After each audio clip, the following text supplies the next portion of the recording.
दोस्तों नमस्कार, मैं अजय गोयल। आज मैं आपके लिए एक विशेष टॉपिक लाया हूँ जिसका आज समाज में बहुत ज़्यादा प्रचलन है और जनरली काफ़ी देखा भी जाता है, और वो है धोखा। आज हमारे समाज में इस कमर्शियल वर्ल्ड में हम लोग धोखा बड़ा खाते हैं। आज रिश्ते, नाते, दोस्त, सबसे इंसान को धोखा मिलता है। तो आज हम डिस्कस करते हैं कि लाइफ में जब हमें धोखे मिलते हैं तो उसके लिए हमारी कुंडली का कौन सा ऐसा ग्रह है या कौन सा ऐसी प्लानेटरी पोजीशन है जिसके कारण हमें धोखा मिलता है। तो इसके लिए सबसे पहले हम डिस्कस करते हैं चौथे घर को। मित्रों, यदि कुंडली के चौथे भाव में राहु या नीच का मंगल है तो ऐसे व्यक्ति को व्यापार में धोखे मिलते हैं। अच्छा, ऐसे उसमें एक चीज़ देखी गई है कि जिस व्यक्ति को का राहु या मंगल नीच का चौथे घर में आके बैठ गया, चौथे घर में राहु बैठा है या नीच का मंगल हो, तो ऐसे व्यक्ति को उसकी माँ और माँ के परिवार वालों से हमेशा ज़िंदगी में परेशानियाँ उठानी पड़ती है। ख़ास तौर से उसको जो माँ की तरफ के रिश्ते हैं, मामा, मामी, मौसी, मौसा, नाना, नानी या और भी जो भी रिश्ते होते हैं माँ की तरफ से, उनसे उसको कभी भी प्रेम नहीं मिलता। हमेशा उसको वहाँ से डिग्रेडेशन मिलेगा।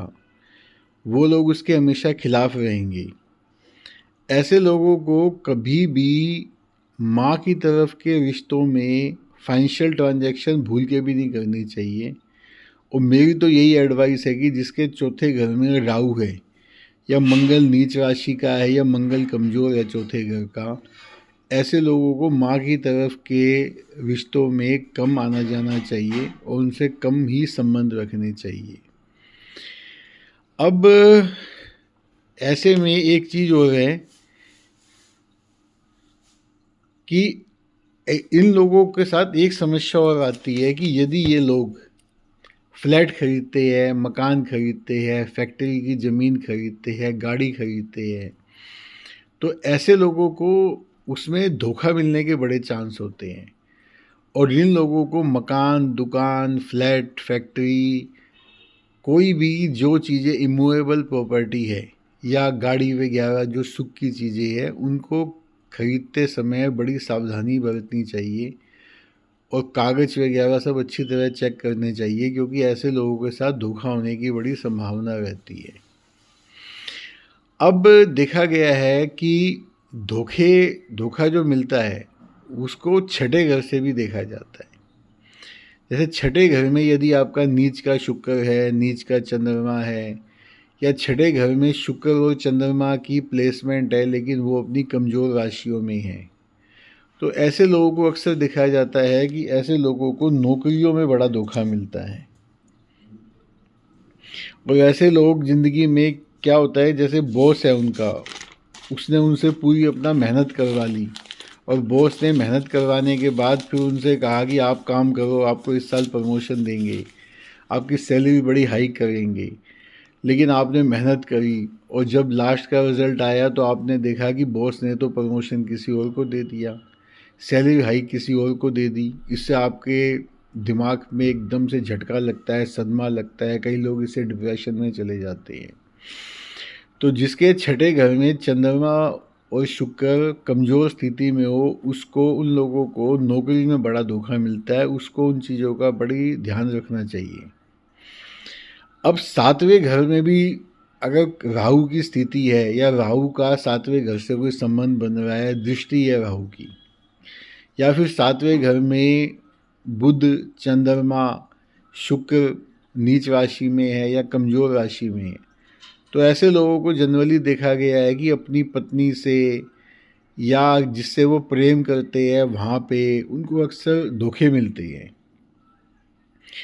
और इन धोखों के कारण कई बार वो लोग डिप्रेशन में चले जाते हैं या उनको और मानसिक बीमारियाँ, शारीरिक बीमारियाँ पल जाती हैं। कई बार ऐसा देखा गया है कि ये धोखे, जैसे आपने बिजनेस, ऐसे लोगों को कभी भी साझेदारी में काम नहीं करना चाहिए, क्योंकि अगर वैसे लोग साझेदारी में काम करते हैं तो उनको साझेदार के थ्रू बहुत मोटा फाइनेंशियल लॉस होता है। मैं तो ये भी कहूँगा जिसका 7वां घर कमज़ोर है उसको पत्नी के नाम संपत्ति नहीं करनी चाहिए, या पत्नी, प्रेमिका या प्रेमी या पति, उनके नाम उसको संपत्ति नहीं करनी चाहिए, क्योंकि उसमें अक्सर उनको धोखा मिलता है और ये धोखा इतना ज़बरदस्त होता है कि बाद में वो लोग मानसिक या शारीरिक बीमारियां उनको घेर लेती है। हार्ट अटैक आ जाते हैं, डिप्रेशन, और ये सारी बीमारियां उनको घेर लेती हैं। अब इसमें एक बात और है, आप अपने हाथ को देखिए। अगर आपके हाथ में भाग्य रेखा मध्यमा उंगली के निचले वाले पोर पे चढ़ जाती है तो बिल्कुल सावधान हो जाइए, क्योंकि कोई भी व्यक्ति अगर कुंडली में ये योग है और उसके साथ में हाथ की रेखा भी यही इंडिकेशन दे रही है तो आपको बहुत मोटा धोखा मिलने वाला है किसी से। और अगर आपने किसी पे विश्वास करा तो ये भी संभव है कि वो व्यक्ति आपकी जान तक ले सकता है। तो इसलिए आप इसमें सावधान रहिए। और अगर आपको किसी भी तरीके के उपाय वगैरह इसमें कुछ करवाने हैं तो आप मुझसे संपर्क कर सकते हैं। मैंने उसकी डिटेल आपको अपने अगले वीडियो में दूंगा। जय श्री राम।